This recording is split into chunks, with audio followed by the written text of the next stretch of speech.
Jaunpur station के पीछे क्या छुपा था? बच्चों की रहस्यमय गुमशुदगी का डरावना सच।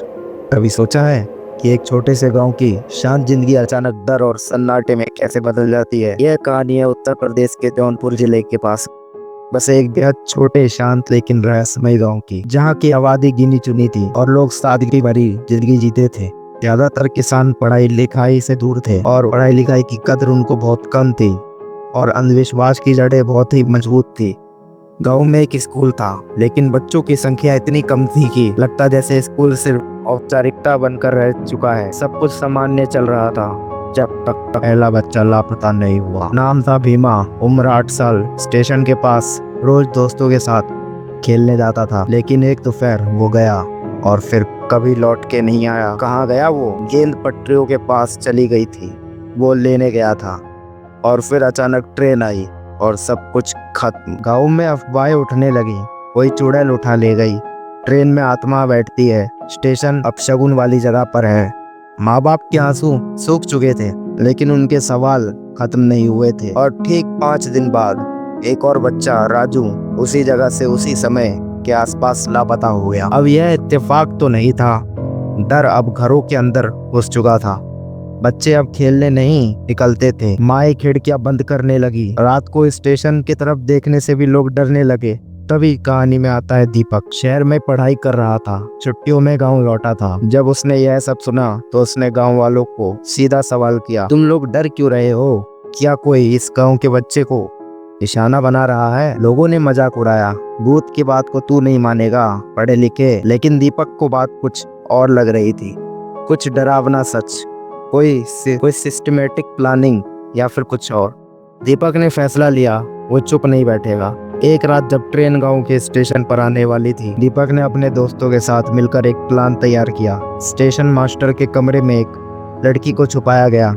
2 छोटे बच्चे स्टेशन पर खेलने के लिए भेजे गए, बिल्कुल वैसे ही जैसे पहले गायब हुए थे। जैसे ही ट्रेन रुकी, एक आदमी उतरता है, कंबल में लिपटा, चेहरा अधूरा, अजीब सी मुस्कान के साथ। बच्चों देखो, मैं चॉकलेट लाया हूँ। बच्चों में से एक को वो धीरे धीरे अलग करता रहता है और ट्रेन के डिब्बे में ले जाता है। दीपक और उसका दोस्त यह सब देख रहे थे, उस आदमी का पीछा करते हैं, ट्रेन में चुपचाप उसी डिब्बे में दाखिल हो जाते हैं। दीपक की नजर उस पर टिकी हुई थी। वो आदमी अब उस बच्चे के मुंह पर रुमाल रखता है। बच्चा कुछ ही सेकंड में बेहोश हो जाता है और सीट पर गिर जाता है। दीपक को अब यकीन हो जाता है यह कोई भूत नहीं, यह इंसानी हैवानियत है। अगले स्टेशन पर वो आदमी उतरता है, पीछे से एक और व्यक्ति आता है और कहता है, बहुत बढ़िया, एक और मुर्गा आ गया, अगली खेप तैयार है, चल इसे शहर वालों को सौंप दे, पैसा तो ठीक ठाक मिलेगा ही।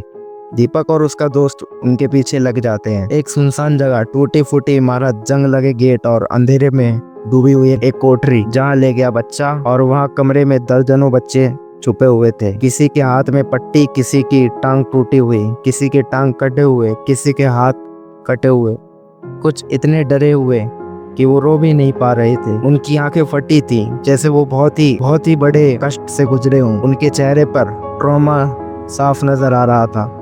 यह कोई इंसानी गिरोह नहीं था, यह एक भयावह मशीनी सिस्टम था, जहाँ मासूम बच्चों को अगवा किया जाता है, फिर उनके शरीर तोड़े जाते हैं और शहरों में भीख मंगवाने के लिए बेच दिया जाता है। दीपक जानता था अब मामला उसके बस का नहीं है। अगले दिन गांव की पंचायत और पुलिस के साथ लेकर उन्होंने जाल बिछाया। ट्रेन आई, वही आदमी आया, वही चाल चली, लेकिन इस बार चारों तरफ से पुलिस ने उसे घेर लिया। उस दिन पहली बार गांव ने ट्रेन की सीटी से डरना छोड़ा और गर्व से मुस्कुराना सीखा। गिरफ्तार हुए अपराधी से पुलिस को कई और गांव के बच्चों के बारे में पता चला, जिनकी जिंदगी शायद अब भी बचाई जा सकती थी।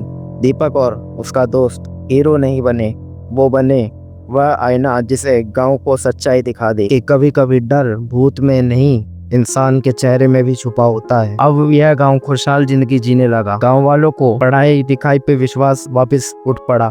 स्कूल में दाखिले लेना बच्चों ने स्टार्ट कर दिए और अब गांव धीरे धीरे पढ़ो लिखो का शहर बन गया। धन्यवाद।